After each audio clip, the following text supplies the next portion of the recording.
હવે વિદ્યાર્થી મિત્રો, ગઈ વખતે આપણે અસ્તિત્વકારક કોઈક અસ્તિત્વકારકની માહિતી મેળવી, પ્રત્યેક માટે એ કારકની માહિતી મેળવી. કોઈ અસ્તિત્વ ધરાવે છે એ પણ એક કારક છે, પ્રત્યેક પણ એક કારક છે, આની માહિતી મેળવી. અને કોઈ વિધાન આપેલું હોય તો એનું નિષેધ કઈ રીતે કરવું એ પણ આપણે આ દાખલામાં જોઈશું. સ્વાધ્યાય 14.3 સ્વાધ્યાય 14.3 એમાં પહેલો દાખલો છે. હવે અહીંયા તમને નીચે પૈકી સંયુક્ત વિધાનમાં પ્રથમ સંયોજક ઓળખો અને પછી ઘટક વિધાનોથી છૂટું પાડો. પહેલું વિધાન આવું છે: બધી સમય સંખ્યાઓ વાસ્તવિક છે અને બધી વાસ્તવિક સંખ્યાઓ સંકર સંખ્યાઓ નથી. બધી, આવું એક વિધાન છે, બધી સમય સંખ્યાઓ વાસ્તવિક સંખ્યાઓ, સમય સંખ્યાઓ વાસ્તવિક સંખ્યાઓ અને બધી વાસ્તવિક સંખ્યાઓ સંકર સંખ્યાઓ નથી. આવું વિધાન છે. બધી વાસ્તવિક સંખ્યાઓ એ સંકર સંખ્યાઓ નથી. સંકર સંખ્યાઓ નથી, આવું આપણું એક વિધાન છે. હવે આમાં એક તમને કીધું સંયોજક, એટલે ઇંગ્લિશમાં તમે આમ કહો છો કે કંજક્શન. કોઈ બે વાક્યોને જોડતો હોય એને સંયોજક કહેવાય, અથવા આપણે કારક પણ કહીએ છીએ. તો અહીંયા બે વાક્યોને કોણ જોડે છે? અને. તો અહીંયા તમને પૂછ્યું છે સંયોજક કયો છે, તો અહીંયા સંયોજક તરીકે અને છે. સંયોજક તમારો શું છે? અને શબ્દ તમારો સંયોજક છે. અને બીજું પૂછ્યું છે એના ઘટક વિધાનો પણ લખો, એવું પણ એને ઉપર સૂચના આપી છે. ઘટક વિધાનોમાં છૂટું પાડો. તો અહીંયા બે ઘટક વિધાનો બનશે. બધી જ સમય સંખ્યાઓ વાસ્તવિક સંખ્યાઓ છે, એક ઘટક વિધાન બનશે. બીજું ઘટક વિધાન બનશે: બધી વાસ્તવિક સંખ્યાઓ સંકર સંખ્યાઓ નથી. આવા બે વિધાન સ્વરૂપે તમે આને છૂટું લખી શકશો. એટલે આમાં ઘટક વિધાનો કયા થશે? આના ઘટક વિધાનો, પહેલું ઘટક વિધાન થશે, આને હું પી નામ આપું: બધી સમય સંખ્યાઓ વાસ્તવિક સંખ્યાઓ છે. આ એક ઘટક વિધાન બનશે. બીજું ઘટક વિધાન બનશે: બધી વાસ્તવિક સંખ્યાઓ સંકર સંખ્યાઓ નથી. આ એક ઘટક વિધાન બનશે અને સંયોજક તમારો અહીંયા અને બનશે. જો બે વિધાનો અથવા દ્વારા જોડાયા હોય તો તમારો સંયોજક અથવા કહેવાય. બીજું વાક્ય આવું જ છે: પૂર્ણાંકોનો વર્ગ ધન અથવા ઋણ છે. બીજું વાક્ય આવું છે. આ પહેલું હતું, બીજું હતું: પૂર્ણાંકનો વર્ગ ધન અથવા ઋણ છે. સાચું ખોટું નથી જોવાનું, વર્ગ ધન અથવા ઋણ છે. આવું એક વિધાન છે. આ બે વિધાનો શેના દ્વારા જોડાય? અથવા. તો અહીંયા તમારો સંયોજક શું થશે? અથવા શબ્દ છે એ તમારો સંયોજક બનશે, અને આપણે કારક તરીકે પણ ઓળખીએ છીએ, બરોબર. અને અહીંયા તમારા ઘટક વિધાનો બનશે, ને આમાં પણ વિયોજક કારક કહીએ છીએ અને અહીંયા આને સંયોજક કારક કહીએ છીએ. ઘટક વિધાનો તમારા બનશે: પૂર્ણાંકનો વર્ગ ધન છે, એ ઘટક વિધાન બનશે. પૂર્ણાંકનો વર્ગ ધન છે. બીજું ઘટક વિધાન બનશે: પૂર્ણાંકનો વર્ગ ઋણ છે. આ બે ઘટક વિધાનો દ્વારા આ વિધાનને છૂટું કરી શકાય છે, એટલે એ આપણા ઘટક વિધાનો બનશે. પછી ત્રીજું તમે જાતે કરી શકશો: રેતી સૂર્યના પ્રકાશમાં ઝડપથી ગરમ થાય છે અને રાત્રિના સમયે ઝડપથી ઠંડી થતી નથી. કયો સંયોજક આવ્યો? અને. પહેલું વિધાન શું થશે? રેતી સૂર્યના પ્રકાશમાં ઝડપથી ગરમ થાય છે, એ ઘટક વિધાન એ બનશે. બીજું ઘટક વિધાન બનશે: રેતી રાત્રિના સમયે ઝડપથી ઠંડી થતી નથી, બરોબર. એ તમારું ક્યુ વિધાન બનશે. પછી એક ચોથો છે, તમે જાતે લખજો. ત્રીજો પછી હવે ચોથું વિધાન તમારું આવું છે. ચોથા વિધાનમાં તમારી પાસે છે x = 2 અને x = 3. x = 2 અને x = 3 એ સમીકરણ આપ્યું છે. 3x² - x - 10 = 0 ના બીજ છે, બરોબર. હવે અહીંયા તમે ઘટક વિધાનો આવા છૂટા પાડી શકો ને આ બે વિધાનો અને સંયોજક દ્વારા જોડાયા છે. તમારો સંયોજક અહીંયા શું થશે? અને શબ્દ થશે. અને એના ઘટક વિધાનો તમારા બનશે. પહેલું ઘટક વિધાન એમ બનશે કે x બરાબર 2 એ સમીકરણ 3x² - x બરાબર -10 બરાબર 0 નું બીજ છે. આ એક બીજ છે. અને બીજું ઘટક વિધાન બનશે કે x બરાબર 3 એ આ સમીકરણનું બીજ છે. આવા ઘટક વિધાનો દ્વારા છૂટું પડશે સંયોજક તમારો અહીંયા અને છે. બરોબર. હવે તમને બીજા દાખલામાં આપ્યું છે નીચેના વિધાનોના કારક ઓળખો અને વિધાનોના નિષેધ લખો. આપણી પાસે અહીંયા ચોપડી પ્રમાણે બે કારકો છે. કોઈ અસ્તિત્વ ધરાવે છે એ પણ એક કારક છે. પ્રત્યેક માટે, દરેક માટે, બધા માટે એ પણ એક કારક જ છે. પહેલાં તો વિધાનમાં આપેલો કારક ઓળખવાનો પછી એનું નિષેધ લખવાનું આપણને કીધેલું છે. દાખલા નંબર 2 જોઈએ. દાખલા નંબર 2 બીજા દાખલામાં આવી રીતનું છે તમારી પાસે, એ જોઈ લઈએ. પહેલું વિધાન છે કોઈ સંખ્યાનો વર્ગ તે સંખ્યા જેટલો જ હોય તેવી સંખ્યા અસ્તિત્વ ધરાવે છે. આ એક વિધાન છે. પહેલા તો આમાં કયા કારકનો ઉપયોગ થયો છે એ કારક ઓળખીએ. આ કયા કારકનો ઉપયોગ થયો છે? કોઈક અસ્તિત્વ ધરાવે છે. આ કારકનો ઉપયોગ થયો છે. કયો કારક? કોઈક અસ્તિત્વ ધરાવે છે. આ તમારો એક કારક છે. બરોબર. જેની સમજૂતી આપણે આગળના વિડીયોમાં જોઈ છે. કોઈ અસ્તિત્વ ધરાવે છે તમારું કારક થશે. હવે જોઈએ આ વિધાન. આપણે કોઈ અસ્તિત્વ ધરાવે કારકને આપણે સંકેત આવું પણ લખ્યો તો there exist. કોઈ સંખ્યાનો વર્ગ તે સંખ્યા જેટલો જ હોય તેવી સંખ્યા અસ્તિત્વ ધરાવે છે. હવે આ જે વાક્યને તમારે સંકેતમાં લખવું હોય તો કઈ રીતે લખી શકે? કોઈ આનો મતલબ શું? કોઈ વાસ્તવિક સંખ્યા, કોઈ એક અસ્તિત્વ ધરાવે છે વાસ્તવિક સંખ્યા. કોઈ વાસ્તવિક સંખ્યા x માટે તેનો વર્ગ તેના જેટલો છે. આવું થયું. તેનો વર્ગ તેના જેટલો છે આવું વિધાન લખી શકો. એનો મતલબ કે there exists કોઈ વાસ્તવિક સંખ્યા x અને પાછળ વિધાન p છે. p તરીકે તમે શું લખી શકો? સંખ્યા x નો વર્ગ તેના જેટલો છે. તેના જેટલો છે આવું છે. જ્યાં p તરીકે તમારું વિધાન છે સંખ્યા x નો વર્ગ તેના જેટલો છે. બરોબર. આવું આપણે આ વિધાનને આ રીતે સંકેતમાં લખવું હોય તો લખી શકીએ. હવે આપણને આનું નિષેધ પૂછ્યું છે. હવે આપણે આગળ જોયું છે આ વિધાનને સંકેતમાં આમ લખાય. જો એનું નિષેધ લખવું હોય તો there exists x હોય ને p વિધાન પાછળ હોય તો આ પ્રકારના વિધાનનું નિષેધ લખવું હોય તો there exists નું પ્રત્યેક દરેક થાય અને પાછળના વિધાનનું નિષેધ બને. આ ટાઈપના વિધાનનું નિષેધ આમ બને. there exists હોય તો every થાય, every અહીંયા હોય તો there exists અને પાછળના વિધાનનો નિષેધ. આવી રીતે આ પ્રકારના વિધાનના નિષેધ આપણે લખતા હોઈએ છીએ.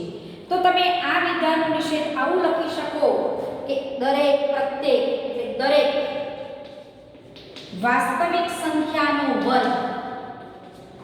બરોબર. દરેક વાસ્તવિક સંખ્યા x લીધી છે એનો વર્ગ. આપણે શું કીધું? p માં કે p સંખ્યા x નો વર્ગ તેના જેટલો છે. તો દરેક વાસ્તવિક સંખ્યા એટલે કે x એનો વર્ગ તેના જેટલો નથી. તે સંખ્યાથી જુદો છે અથવા તેના જેટલો નથી. તે સંખ્યાના વર્ગ જેટલો નથી. કોઈ દરેક વાસ્તવિક સંખ્યાનો વર્ગ તે સંખ્યાના વર્ગ જેટલો નથી. આવું આના વિધાનનું નિષેધ લખી શકો. આ પ્રકારના વિધાનનું નિષેધ તમે આવું સીધું લખી શકો. જુઓ, કોઈ અસ્તિત્વ ધરાવે છે એની જગ્યાએ દરેક વાસ્તવિક સંખ્યાનો વર્ગ. કોઈ સંખ્યા એટલે કે વાસ્તવિક સંખ્યાનો વર્ગ તે સંખ્યાના વર્ગ જેટલો છે તો તે સંખ્યાના વર્ગ જેટલો નથી. આવું પણ લખાય. અથવા આને આમ પણ કે કોઈક સંખ્યાનો વર્ગ, આનો નિષેધ આમ પણ લખ્યું છે, કોઈક સંખ્યાનો વર્ગ સંખ્યા જેટલું જ હોય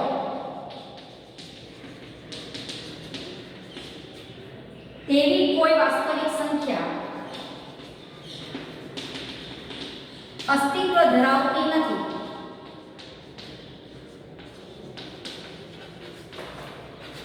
આવું પણ તમે અહીંયા લખી શકો. બરોબર, આ તમારો બુકમાં પ્રમાણે જવાબ આવો છે. તમે આને આમ લખો તો પણ ચાલે. ફરી એક વખત જોઈ લઈએ. દરેક કોઈક અસ્તિત્વ ધરાવે છે એનું નિષેધ શું થશે? દરેક. આ શું કહે છે કે કોઈ વાસ્તવિક સંખ્યા x મળે છે કે તેનો વર્ગ તેના જેટલો છે. તો દરેક વાસ્તવિક સંખ્યા મળે છે કે જેનો વર્ગ તેના જેટલો નથી, એનો મતલબ કે તેનો વર્ગ એનો જેટલો નથી, એનો મતલબ કે જુદો છે. જેટલો નથી એના મતલબ તમે જુદો છે એવું લખો તો પણ ચાલે.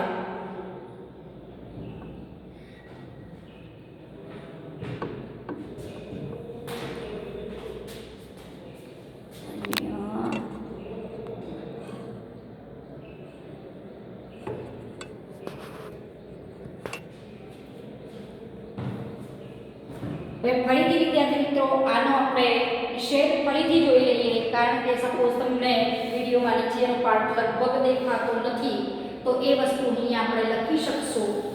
બરોબર, તો આ શું થશે? દરેક વાસ્તવિક સંખ્યાનો વર્ગ. આનો નિષેધ શું થાય? આ કયા પ્રકારનું વિધાન હતું? એ આવું પ્રકારનું વિધાન હતું. there exists x અને વિધાન b. તો આ પ્રકારનું જો મારે નિષેધ લખવું હોય, આનું નિષેધ, તો આનું શું નિષેધ લખાય? every x નિષેધ b. તો એનો મતલબ થયો કે દરેક વાસ્તવિક સંખ્યા, અહીંયા શું હતું? કોઈક વાસ્તવિક સંખ્યા x તેના વર્ગ જેટલો, તેનો વર્ગ તેના જેટલો છે એવું અસ્તિત્વ ધરાવે છે એવું કહે છે. તો દરેક વાસ્તવિક સંખ્યાનો વર્ગ તે સંખ્યાના વર્ગ જેટલો નથી, તે સંખ્યાના વર્ગ જેટલો નથી, એનો મતલબ તેના વર્ગથી જુદો છે. જેટલો નથી એનો મતલબ કે જુદો છે એવું પણ લખી શકો.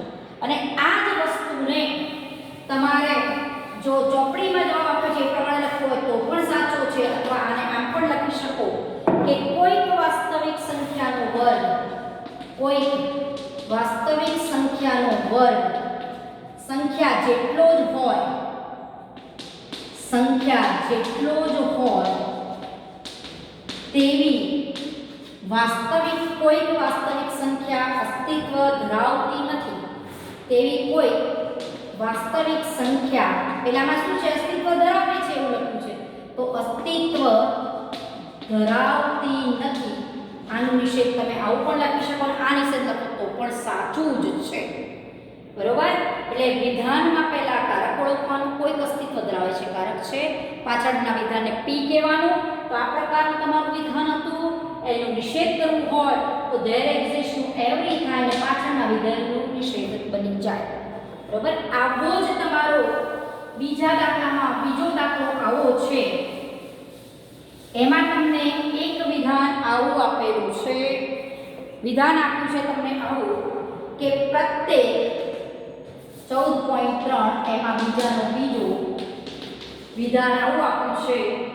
પ્રત્યેક વાસ્તવિક સંખ્યા x માટે, પ્રત્યેક વાસ્તવિક સંખ્યા x માટે x એ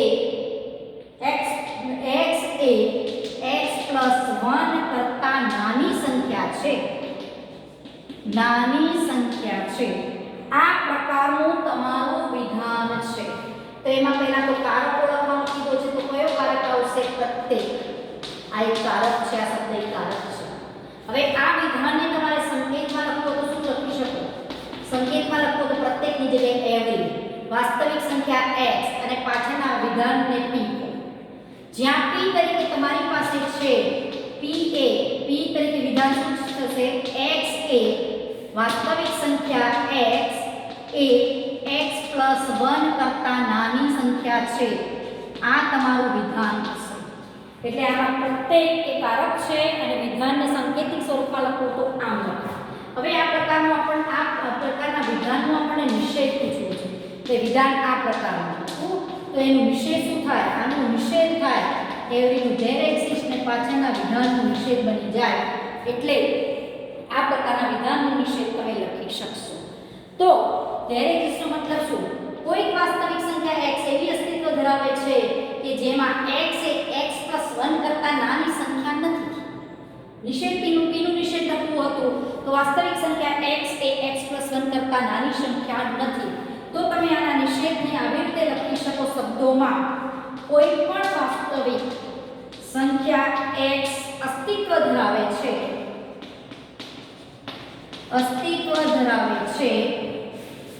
કે જેથી x એ x + 1 કરતાં નાની ન હોય.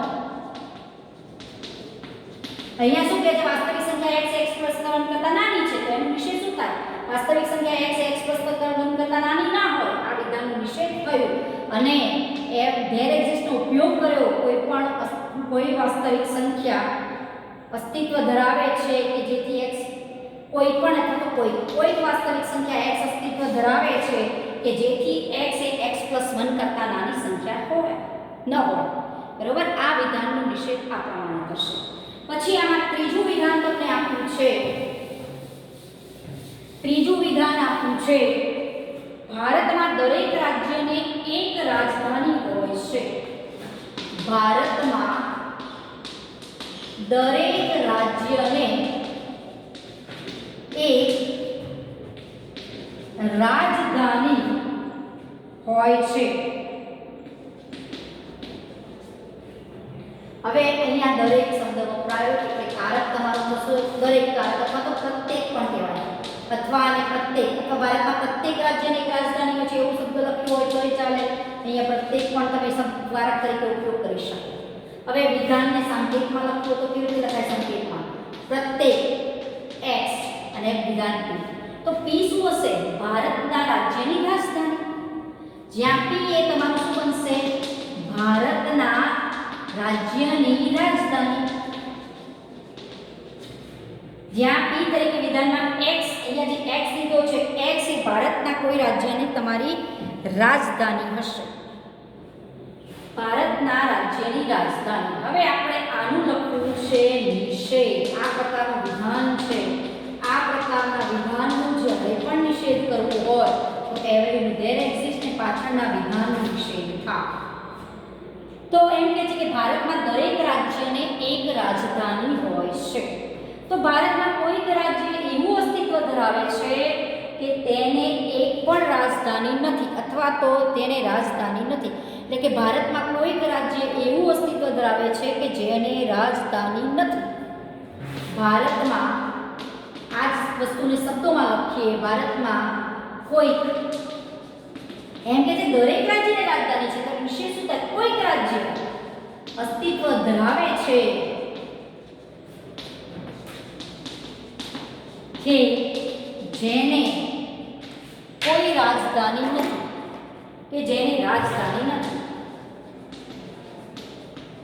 એટલે કોઈક અસ્તિત્વ ધરાવે છે, કારક આવી ગયો અને વિધાનનો નિષેધ બની ગયું. એટલે આ પ્રકારના વિધાનને તમે આમ લખી શકશો.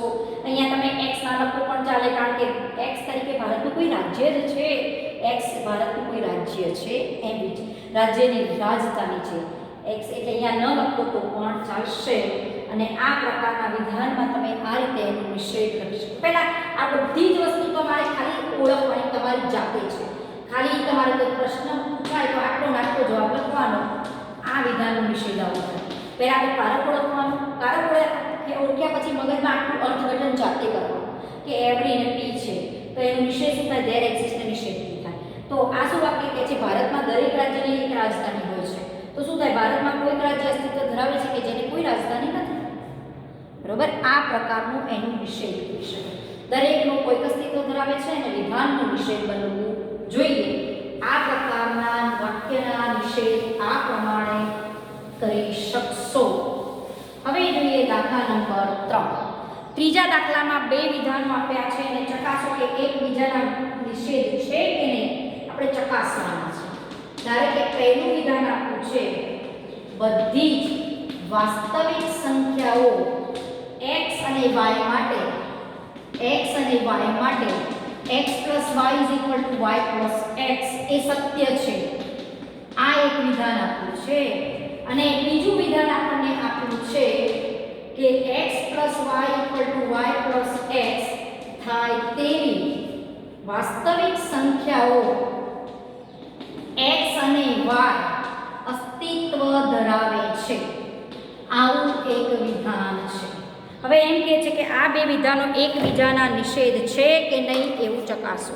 એનો મતલબ થયો કે પહેલા વિધાનનું જો નિષેધ કરું, જો બીજું વિધાન બનતું હોય તો તે એકબીજાના નિષેધ છે એમ કહેવાય. તો આનું સોલ્યુશન જોઈએ કે પ્રથમ વિધાનનું નિષેધ શું થશે? પ્રથમ વિધાનનું નિષેધ આપણે સીધું વિચારીને લખીએ. પ્રથમ વિધાનનું નિષેધ આવું બનશે. બધી જ પ્રત્યેક કારક વપરાયો છે. બધી જ સંખ્યાઓ x અને y માટે આવું થાય છે. પાછળનું p વિધાન આપણું આ છે. વાસ્તવિક સંખ્યા x અને y માટે x + y = y + x થાય છે. બધી જ વાસ્તવિક સંખ્યાઓ માટે કીધું છે. તો આનો નિષેધ શું થશે? કોઈક વાસ્તવિક સંખ્યાઓ અસ્તિત્વ x અને y ધરાવે છે. કોઈક એટલે આ બધી જ શું થશે? કોઈક વાસ્તવિક સંખ્યાઓ x અને y માટે અથવા કોઈક વાસ્તવિક સંખ્યાઓ x અને y અસ્તિત્વ ધરાવે છે કે જેના માટે આ નિષેધ થવું જોઈએ. આનો નિષેધ એટલે x + y ≠ y + x થાય. આનો નિષેધ આવો થાય. હવે આ જે પ્રથમ વિધાનનું નિષેધ લખ્યું એ બીજું વિધાન છે કે નહીં?